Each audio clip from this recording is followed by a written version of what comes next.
Hey everyone, welcome back to another improv workshop. This week we're going to be exploring justification in improv and how it can be a really useful tool when we're improvising. Just a little groundwork for the workshop. I might be talking about something a little new to people, or maybe they've heard of it before, but I'm super excited to talk about it. In justification, I want to talk about how we can use it in short form and how we can use it in long form and how we can use it in every kind of improv that we're doing. So to give a term to justification, like overall out of improv, in of improv, it's really just making sense of things. And usually within improv, that's verbally. So in improv, we're making things up on the spot. So that means that we're bound to every once in a while to make a mistake. But with having justification as one of our tools, mistakes won't happen in your improvising anymore. So I was watching an improv scene once, and there was a clear mistake made. Right when the scene started, the main character went to sit down because the scene was going to be about exploring a specific character's life. So as she was about to start the scene, she goes to sit down, but one of her teammates accidentally moves a block that she was going to sit on, so then she falls on the ground. Like initially, everyone in the audience could tell, oh my goodness, that was a mistake. She was okay in the scene. It wasn't a terrible fall, but through that mistake, her first line was, I always get bullied so much. So through the mistake that happened right at the beginning of the scene, she initiated that was on purpose and that she gets bullied a lot. So then the rest of the scene was fueled through that initial mistake right at the beginning. And the scene was about her getting bullied. Definitely not saying someone has to be injured in a scene for there to be justification happening.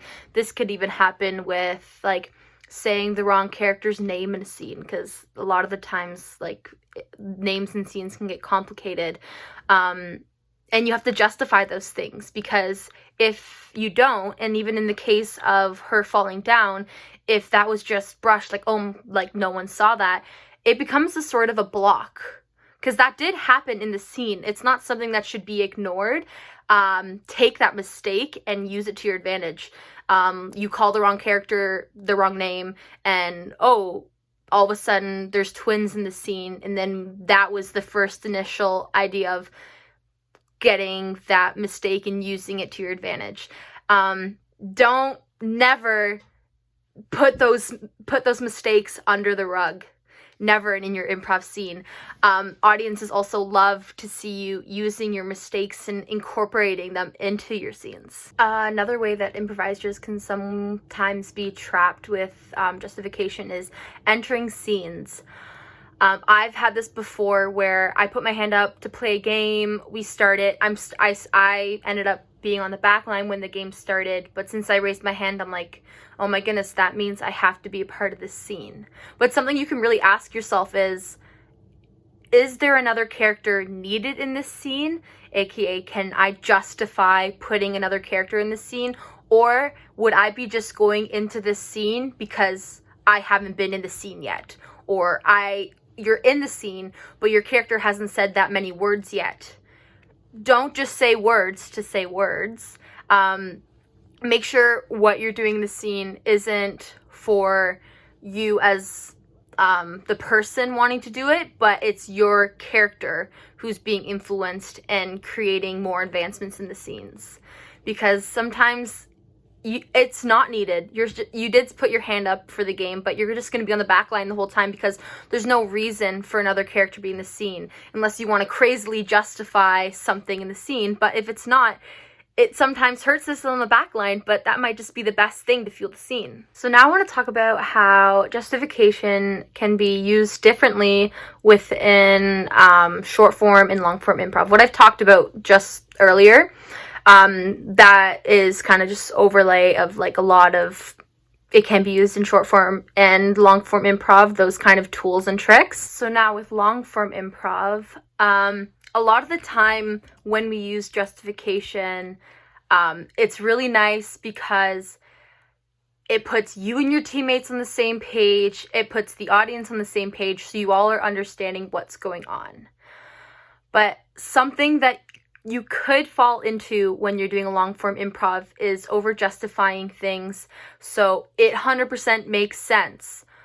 When things make sense, and you know what's going on, you know how the scene is going, why would we want to watch what's going on?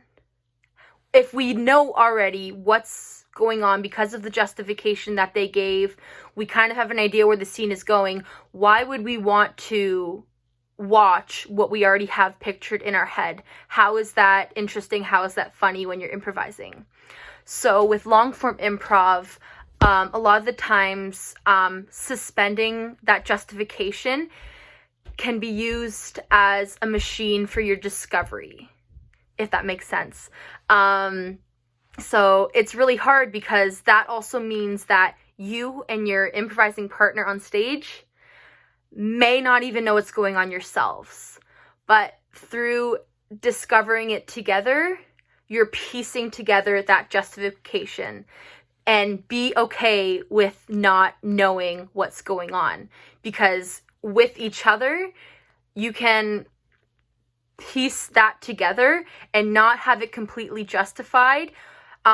Things like knowing who your characters are and what we talked about before with coming in and using mistakes, 100% use that justification, but with justifying your entire scene, that is something that I think can be discovered while you're improvising instead of just laying it all out on the table right when you start the scene, because it's a long form improv. You have 15 minutes to explore that.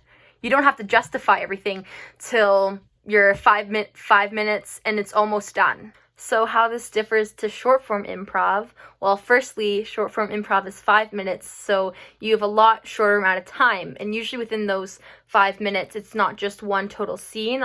Sometimes it can be different scenes, like if we're playing a game like Go or some kind of like switching scenes game, your scene might not always be there. So the justification within short form improv is a lot quicker when it happens, because just the amount of time that you're given, and making sense of things is what also becomes funny when there's that crazy thing, and then you make sense of it. So that's all I have to talk about today. If you're interested in just talking more about justification or learning more about, just want to talk about improv in general, reach out to me. I'm your girl. Love to speak more about it and have more conversations.